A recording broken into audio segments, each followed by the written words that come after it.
Testing. We should be go.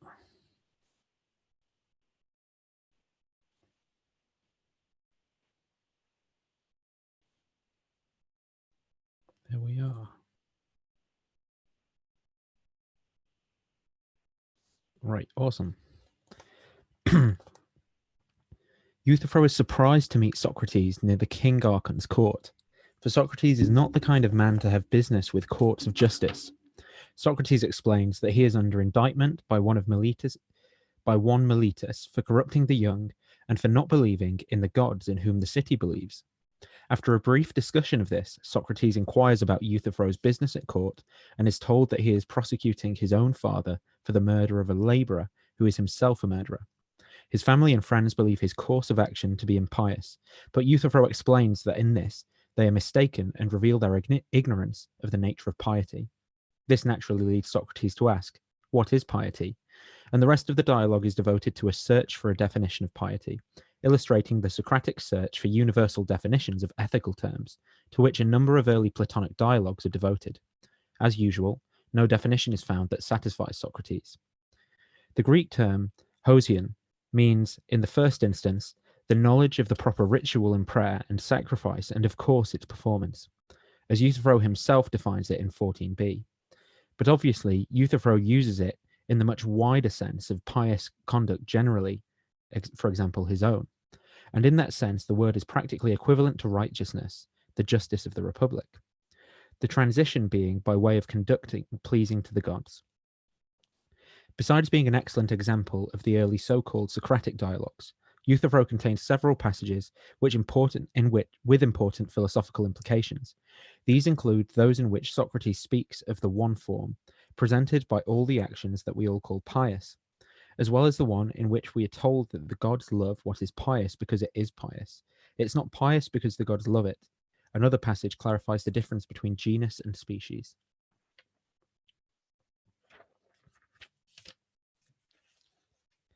What's new, Socrates, to make you leave your usual haunts in the Lyceum and spend your time here by the King Archon's court? Surely you are not prosecuting anyone before the King Archon as I am.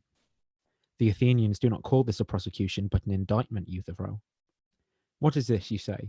Someone must have indicted you, for you are not going to tell me that you have indicted someone else. No, indeed. But someone else has indicted you? Quite so. Who is he? I do not really know him myself, Euthyphro. He is apparently young and unknown. They call him Meletus, I believe. He belongs to the Pythian Deme. If you know anyone from the Deme called Meletus with long hair, not much of a beard, and a rather aquiline nose. I don't know him, Socrates. What charge does he bring against you? What charge? A not ignoble one, I think, for it's no small thing for a young man to have knowledge of such an important subject. He says he knows how our young men are corrupted, and who corrupts them. He is likely to be wise, and when he sees my ignorance corrupting his contemporaries, he proceeds to accuse me to the city as to their mother. I think he is only one of our public men to start out the right way, for it's right to care first that the young should be as good as possible, just as a good farmer is likely to take care of the young plants first, and the others later. So too Meletus first gets rid of us who corrupt the young shoots, as he says, and then afterwards he will obviously take care of the older ones and become a source of great blessings for the city, as seems likely to appear to one who started out this way. I could wish this were true, Socrates, but I fear the opposite may happen. He seems to me to start out by harming the very heart of the city by attempting to wrong you. Tell me, what does he say you do to corrupt the young? Strange things to hear them tell it. For he says that I am not a maker of gods, and on that ground that I create new gods while not believing in the old gods. He has indicted me for their sake, as he puts it. I understand, Socrates. This is because you say that the divine sign keeps coming to you. So he has written this indictment against you as one who makes innovations in religious matters, and he comes to the court to slander you, knowing that such things were easily misrepresented to the crowd. The same is true in my case. Whenever I speak of divine matters in the assembly and foretell the future, they laugh me down as if I were crazy, and yet I have told nothing that did not happen. Nevertheless, they envy all of us who do this. One need not worry about them, but meet them head on. My dear Euthyphro, to be laughed at does not matter, perhaps, for For the Athenians do not mind anyone they think clever, as long as he does not teach his own wisdom. But if they think that he makes others to be like himself, they get angry, whether through envy, as you say, or for some other reason. I have certainly no desire to test their feelings towards me in this matter. Perhaps you seem to make yourself but rarely available, and not be willing to teach your own wisdom, but I'm afraid that my liking for people makes them think that I pour out to anybody anything I have to say, not only without charging a fee, but even glad to reward anyone who is willing to listen. If then they were intending to laugh at me, as you say they laugh at you, there would be nothing unpleasant in their spending their time in court laughing and jesting. But if they are going to be serious, the outcome is not clear, except to you prophets. Perhaps it will come to nothing, Socrates, and you will fight your case as you think best, as I think I will mine. What's your case, Euthyphro? Are you the defendant or the prosecutor? The prosecutor? Whom do you prosecute? One whom I am thought crazy to prosecute. Are you pursuing someone who will easily escape you? Far from it. He is quite old. Who is it? My father. My dear sir, your own father? Certainly. What is the charge? What is the case about? Murder, Socrates. Good heavens! Certainly, Euthyphro, most men would not know how they could do this and be right. It's not the part of anyone to do this, but of one who is far advanced in wisdom. Yes, by Zeus, Socrates, that is so. Is then the man your father killed one of your relatives? Or is that obvious, for you would not prosecute your father for the murder of a stranger? It's ridiculous, Socrates, for you think that it makes any difference whether the victim a stranger or a relative. One should only watch whether the killer acted justly or not. If he acted justly, let him go, but if not, one should prosecute. If, that is to say, the killer shares your hearth and table. The pollution is the same if you knowingly keep the company with such a man and do not cleanse yourself and him by bringing him to justice. The victim was a dependent of mine, and when we were farming in Naxos, he was a servant of ours. He killed one of our household slaves in drunken anger, so my father bound him hand and foot and threw him in a ditch, then sent a man here to inquire from the priest what should be done. During that time he gave no thought or care to the bound man, as being a killer, and it was no matter if he died, which he did. Hunger and cold and his bonds caused his death before the messenger came back from the seer. Both my father and my other relatives are angry that I am prosecuting my father for murder on behalf of a murderer when he hadn't even killed him. They say, and even if he had, the dead man does not deserve a thought, since he was a killer. For they say it is impious for a son to prosecute his father for murder, but their ideas of the divine attitude to piety and impiety are wrong, Socrates. Whereas by Zeus, Euthyphro, you think your knowledge of the divine and of piety and impiety is so accurate that when those things happened, as you say, you have no fear of having acted impiously in bringing your father to trial. I should be of no use, Socrates, and Euthyphro would not be superior to the majority of men if I did not have accurate knowledge of all such things. It is indeed most important, my admirable Euthyphro, that I should become your pupil, and as regards this indictment, challenge Meletus about these very things and say to him that in the past too I considered knowledge about the divine to be most important, and that now that he says that I am guilty of improvising and innovating about the gods, I have become your pupil. I would say to him, if Meletus, you agree Euthyphro is wise in these matters, consider me too to have the right beliefs and do not bring me to trial. If you do not think so, then prosecute that teacher of mine, not me, for corrupting the older men, me and his own father, by teaching me and exhorting and punishing him. If he is not convinced and does not discharge me or indict you instead of me, I shall repeat the same challenge in court. Yes, by Zeus, Socrates. And if he should try to indict me, I think I would find his weak spots, and the talk in court would be about him rather than about me. It is because I realize this that I'm eager to become your pupil, my dear friend. I know that other people, as well as this Meletus, do not even seem to notice you, whereas he sees me so sharply and clearly that he indicts me for ungodliness. So tell me now, by Zeus, what you just now maintained you clearly knew.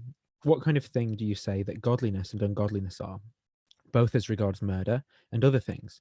Or is the pious not the same and alike in every action, and the impious the opposite of all that is pious and like itself, and everything that is to be impious presents us with one form or appearance in so far as it is impious? Most certainly, Socrates. Tell me then, What is the pious, and what the impious, do you say? I say that the pious is to do what I am doing now, to prosecute the wrongdoer, be it about murder or temple robbery or anything else. Whether the wrongdoer is your father or your mother or anyone else, not to prosecute is impious. And observe, Socrates, that I can cite powerful evidence that the law is so. I have already said to others that such actions are right, not to favour the ungodly, whoever they are. These people themselves believe that Zeus is the best and most just of the gods.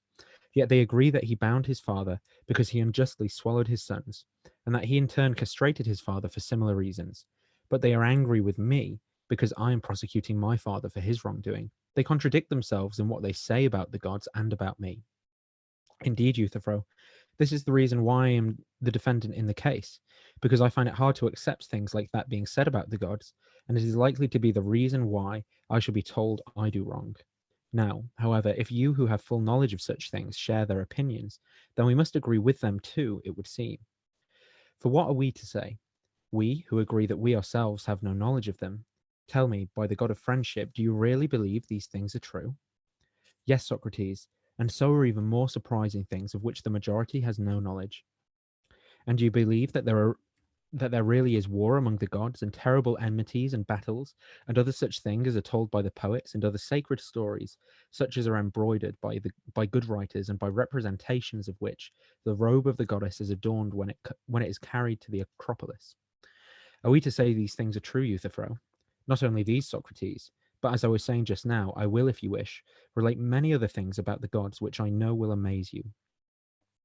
I should not be surprised, but you will tell me these at leisure some other time.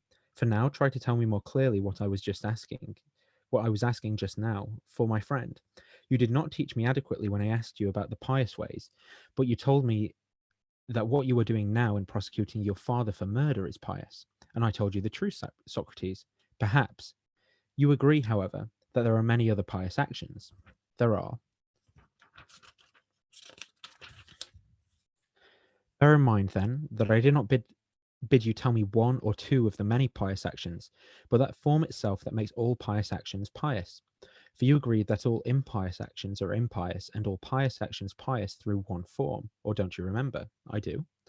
Tell me then what this form itself is, so that I may look upon it, using it as a model. Say that any action of yours or another's that is of that kind is pious, and if it is not that, it is not. If that's how you want it, Socrates, that's how I will tell you. That is what I want. Well then, what is dear to the gods is pious, what is not is impious. Splendid, Euthyphro, you have now answered in the way I wanted. Whether your answer is true, I do not know yet, but you will obviously show me that what you say is true. Certainly. Come then, let us examine what we mean.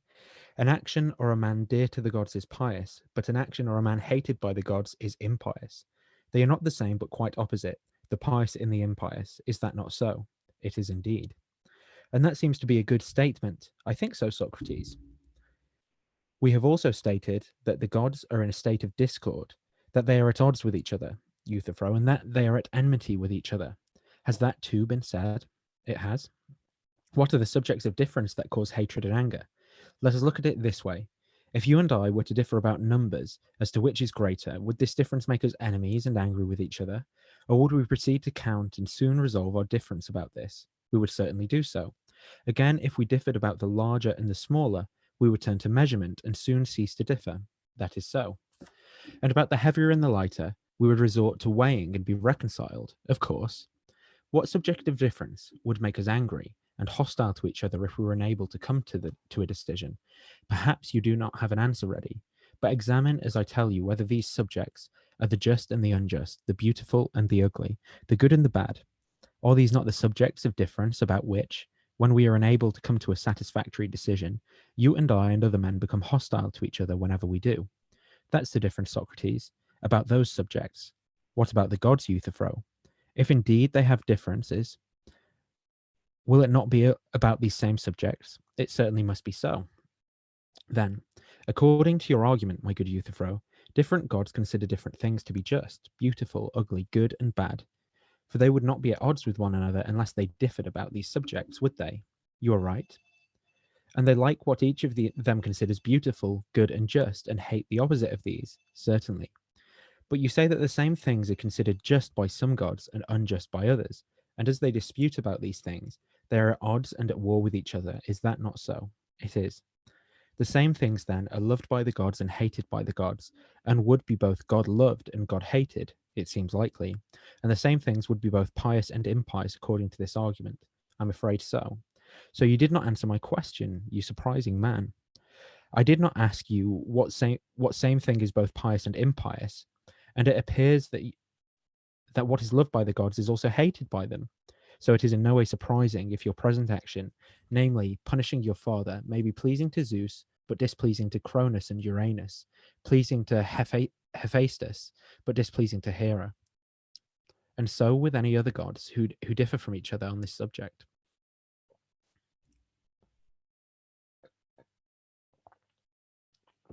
I think, Socrates, that on this subject no gods would differ from one another, that whoever has killed anyone unjustly should pay the penalty. Well now, Euthyphro, have you ever heard any man maintaining that one who has killed or one who has done anything else unjustly should not pay the penalty? They never cease to dispute on this subject, but elsewhere and in the courts, for when they have committed many wrongs, they do and say anything to avoid the penalty. Do they agree that they have done wrong, Euthyphro? And in spite of so agreeing, do they nevertheless say they should be punished? No, they do not agree on that point. So they do not say or do just anything. For they do not venture to say this or dispute that they must not pay the penalty if they have done wrong. But I think they deny doing wrong. Is that not so? That is true. Then they do not dispute that the wrongdoer must be punished, but they may disagree as to who the wrongdoer is, what he did, and when. You are right. Do not the gods have the same experience? If indeed they are at odds with each other about the just and the unjust, as your argument maintains, some assert that they are wrong for one another, while others deny it. But no one among gods or men ventures to say that the wrongdoer must not be punished. Yes, that is true, Socrates, as to the main point. And those who disagree, whether men or gods, dispute about each action. If indeed the gods disagree, some say it is done justly, others unjustly. Is that not so? Yes, indeed. Come now, my dear Euthyphro, tell me, too, that I may become wiser, what proof you have that all the gods consider that man to have been killed unjustly who became a murderer, while in your service, was bound by the master of his victim and died in his bonds, before the one who bound him found out from the seers what was to be done to him, and that it is right for a son to denounce and to prosecute his father on behalf of such men. Come, try to show me a clear sign that all the gods definitely believe this action to be right. If you can give me an adequate proof of this, I shall never cease to extol your wisdom. This is perhaps no light task, Socrates, though I could show you very clearly. I understand that you think me more dull-witted than the jury, as you obviously... I understand that you think me more dull-witted than the jury, as you obviously show them that these actions were unjust, and that all the gods hate such actions. I will show it to them clearly, Socrates, if only they will listen to me. They will listen if they think you show them well. But this thought came to me as you were speaking, and I am examining it, saying to myself, if Euthyphro shows me conclusively that all the gods consider such a death unjust, to what greater extent have I learnt from him the nature of piety and impiety? This action would then, it seems, be hated by the gods, but the pious and the impious were not thereby now defined. For what is hated by the gods has also been shown to be loved by them all. So, I will not insist in this point. Let us assume, if you wish, that all the gods consider this unjust, and that they all hate it. However, is this the correction we are making to our discussion? That what all the gods hate is impious, and what they all love is pious, and that what some gods love and others hate is neither or both. Is that how you now wish us to define piety and impiety? What prevents us from doing so, Socrates? For my part, nothing, Euthyphro. But you look whether on your part this proposal will enable you to teach me most easily what you promised. I would certainly say that the pious is what all the gods love, and the opposite, what all the gods hate, is the impious. Then let us examine whether that is a sound statement, or do we let it pass, and if one of us or someone else merely says that something is so, do we accept that it is so, or should we examine what the speaker means? We must examine it, but certainly think that it think that this is now a fine statement. We shall soon know better whether it is. Consider this. Is the pious being loved by the gods because it is pious, or is it pious because it is being loved by the gods? I don't know what you mean, Socrates. I shall try to explain more clearly. We speak of something carried and something carrying, of something led and something leading, of something seen and something seeing. And you understand that these things are all different from one another and how they differ. I think so. So there is also something loved, a different thing, something loving. Of course. Tell me then, whether the thing carried is a carried thing because it is being carried or for some other reason. No, that is the reason. And the thing led is so because it is being led. And the thing seen because it is being seen. Certainly. It is not being seen because it is a thing seen, but on the contrary, it is a thing seen because it is being seen. Nor is it because it is something led that it is being led, but because it is being led that is something being led. Nor is something being carried because it is something carried, but it is something carried because it is being carried. Is what I want to say clear, Euthyphro? I want to say this, namely, that if anything is being changed or is being affected in any way, it is not being changed because it is something changed, but rather it is something changed because it is being changed. Nor is it being affected because it is something affected, but it is something affected because it is being affected. Or do you not agree? I do. Is something loved either something changed or something affected by something? Certainly. So, it is in the same case as things just mentioned.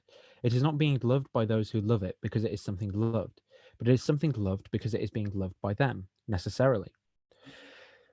What then do we say about the pious Euthyphro? Surely that it is being loved by all the gods according to what you say? Yes. It is being loved because it is pious or for some other reason? For no other reason. It is being loved then because it is pious, but it is not pious because it is being loved, apparently. And yet it is something loved and God loved because it is being loved by the gods, of course. Then the God loved is not the same as the pious Euthyphro, nor the pious the same as the God loved, as you say it is, but one differs from the other. How so, Socrates? Because we agree that the pious is being loved for this reason, that it is pious, but it is not pious because it is being loved. Is that not so? Yes. And that the God loved, on the other hand, is so because it is being loved by the gods, by the very fact of being loved, but it is not being loved because it is God loved. True. But if the God loved and the pious were the same, my dear Euthyphro, then if the pious was being loved because it was pious, the God loved would also be being loved because it was God loved. And if the God loved was God loved because it was being loved by the gods, then the pious would also be pious because it was being loved by the gods. But now you see, they are in opposite cases as being altogether different from each other. The one is such as to be loved because it is being loved. The other is being loved because it is such as to be loved. I'm afraid, Euthyphro, that when you were asked what piety is, you did not wish to make its nature clear to me, but you told me an effect or a quality of it, that the pious has the quality of being loved by all the gods. But you have not yet told me what the pious is.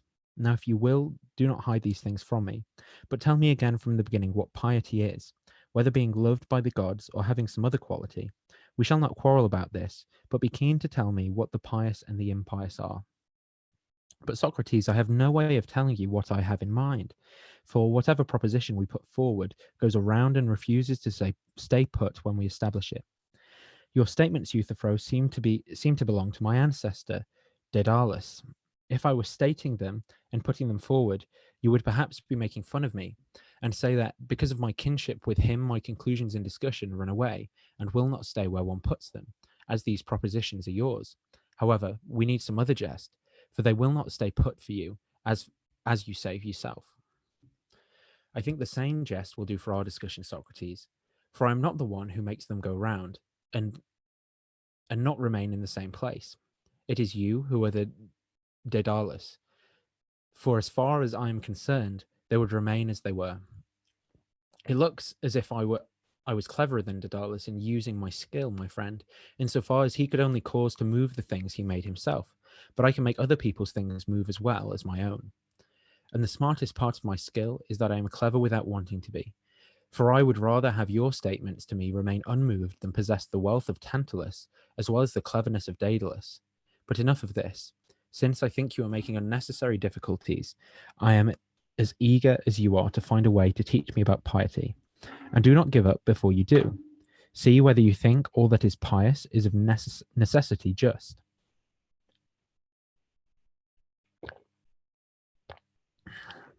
I think so. And is then all that is just pious? Or is all that is pious just? But not all that is pious, but some of it and some not. I do not follow what you were saying, Socrates. Yet you are younger than I by as much as you are wiser. As I say, you're making difficulties because of your wealth of wisdom. Pull yourself together, my dear sir. What I am saying is not difficult to grasp. I am saying the opposite of what the poet said, who wrote, "You do not wish to name Zeus, who had done it, and who made all things grow. For where there is fear, there is also shame." I disagree with the poet. Shall I tell you why? Please do.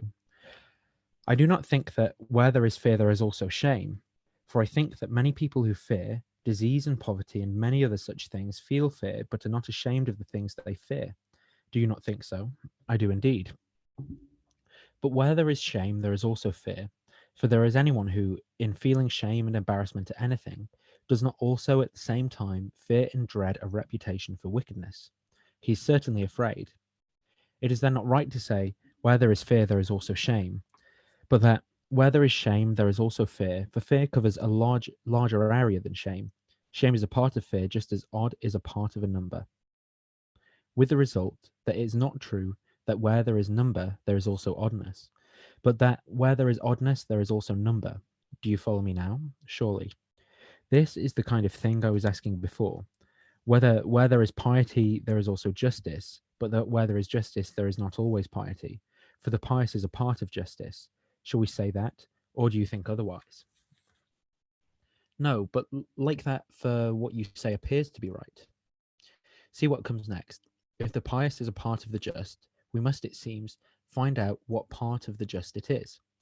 Now, if you asked me something of what we mentioned just now, such as what part of the number is even and what number that is, I would say it is the number that is divisible into two equal, not unequal parts. Or do you not think so? I do. Try in this way to tell me what part of the just is the pious is, in order to tell Miletus not to wrong us any more and not to indict me for ungodliness, since I have learned from you sufficiently what is godly and pious, and what is not. I think, Socrates, that the godly and pious are not part of the just, that is concerned with the care of the gods, while that concerned with the care of men is remaining partly in justice. You seem to me to put that very well, but I still need a bit of information. I do not know yet what you mean by care, for you do not mean the care of the gods in the same sense as the care of other things, as, for example, we say, don't we, that not everyone knows how to care for horses, but the horse breeder does. Yes, I do mean it in that way. So horse breeding is the care of horses. Yes. Nor does everyone know how to care for dogs, but the hunter does. That is so. So hunting is the care of dogs. Yes. And cattle raising is the care of cattle. Quite so. While piety and godliness is the care of the gods. Euthyphro, is that what you mean? It is. Now, care in each case has the same effect.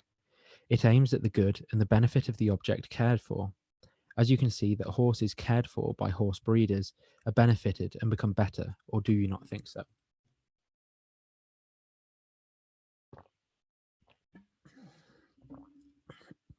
I do. So dogs are benefited by dog breeding, cattle by cattle raising, and so with all the others. Or do you think that care aims to harm the object of its care? By Zeus, no. It aims to benefit the object of its care. Of course. Is piety then, which is the care of the gods, also to benefit the gods and make them better? Would you agree that when you do something pious, you make someone of the gods better? My Zeus, no. Nor do I think this in what you mean. Far from it. But that is why you asked. That is why I asked you what you meant by the care of the gods, because I did not believe you meant this kind of care. Quite right, Socrates. That is not the kind of care I mean. Very well. But what kind of care of the gods would piety be? The kind of care, Socrates, that slaves take of their masters. I understand it is likely to be a kind of service to the gods. Quite so. Could you tell me to the achievement of what goal the service to doctors tends? Is it not, do you think, to achieving health? I think so. What about service to shipbuilders? To what achievement is it directed? Clearly, Socrates, to the building of a ship. And service to house builders? To the building of a house? Yes. Tell me then, my good sir, to the achievement of what aim does service to the gods tend? You obviously know, since you say that you, of all men, have the best knowledge of the divine. And I am telling the truth, Socrates. Tell me then, by Zeus, what is that excellent aim that the gods achieve, using us as their servants? Many fine things, Socrates. So do generals, my friend. Nevertheless, you could easily tell me their main concern, which is to advance victory in war, is it not? Of course, the farmers too. I think many the farmers too, I think, achieve many fine things, but the main points of their efforts is to produce food from the earth. Quite so. Well then, how would you sum up the many fine things that the gods achieve? I told you a short while ago, Socrates, that it is a considerable task to acquire any precise knowledge of these things. But to put it simply, I say that if a man knows how to say and do what is pleasing to the gods at prayer and sacrifice, those are pious actions such as preserve both private houses and public affairs of state. The opposite of these pleasing actions are impious and overturn and destroy everything. You could tell me in far fewer words, if you were willing, the sum of what I asked you, Euthyphro, but you were not keen to teach me. That is clear. You were on the point of doing so, but you turned away. If you had given that answer, I should now have acquired from you the sufficient knowledge of the nature of piety. As it is, the lover of inquiry must follow his beloved wherever it may lead him. One more then. What do you say that piety and the pious are? Are they a knowledge of how to sacrifice and pray? They are. To sacrifice is to make a gift to the gods, whereas to pray is to beg from the gods. Definitely, Socrates. It would follow from this statement that piety would be a knowledge of how to give to and beg from the gods. You understand what I said very well, Socrates. That is because I'm so desirous of your wisdom, and I concentrate my mind on it, so that no word of yours may fall to the ground. But tell me, what is this service to the gods? You say it is to beg from them and to give to them. I do. And to beg correctly would be to ask from them things that we need. What else? And to give correctly is to give them what they need from us. So for it would not be skillful to bring gifts to anyone that are in no way needed. True, Socrates. Piety would then be a sort of trading skill between gods and men. Trading, yes, if you prefer to call it that. I prefer nothing unless it is true. But tell me, what benefit do the gods derive from the gifts they receive from us? What they give us is obvious to all. There is for us no good that we do not receive from them. But how are they benefited by what they receive from us? Or do we have such an advantage over them in the trade that we receive all our blessings from them and they receive nothing from us? Do you suppose, Socrates, that the gods are benefited by what they receive from us? What could those gifts from us to the gods be, Euthyphro? What else do you think than honor, reverence, and what I mentioned just now, to please them? The pious is then, Euthyphro, pleasing to the gods, but not beneficial or dear to them. I think it is all things most dear to them. So the pious is once again what is dear to the gods. Most certainly. When you say this, will you be surprised if your arguments seem to move about instead of staying put? And will you accuse me of being Daedalus, who makes them move, though you are yourself much more skillful than Daedalus and make them go round in a circle? Or do you not realize that our argument has moved around and come again to the same place? You surely remember that earlier the pious and the God-loved were shown not to be the same but different from each other. Or do you not remember? I do. Do you then not realize now that you are saying that what is dear to the gods is the pious? Is this not the same as the God-loved, or is it not? It certainly is. Either we were wrong when we agreed before, or if we were right, then we are wrong now. That seems to be so. So we must investigate again from the beginning what piety is, as I shall not willingly give up before I learn this. Do not think me unworthy, but concentrate your attention and tell the truth. For you know it. If any man does, and I must not let you go, like Proteus, before you tell me. If you had no clear knowledge of piety and impiety, you would never have ventured to prosecute your old father for murder on behalf of a servant, for fear of the gods. You would have been afraid to take the risk, lest you should not be acting rightly, and would have been ashamed before men. But now I know well that you believe you have clear knowledge of piety and impiety. So tell me, my good Euthyphro, and do not hide what you think it is. Some other time, Socrates, for I am in a hurry now, and it is time for me to go. What a thing to do, my friend! By going, you have cast me down from a great hope I had, that I would learn from you the nature of the pious and the impious, and so escape Meletus's indictment by showing him that I had acquired wisdom in divine matters from Euthyphro, and my ignorance would no longer cause me to be careless and inventive about such things, and that I would be better for the rest of my life.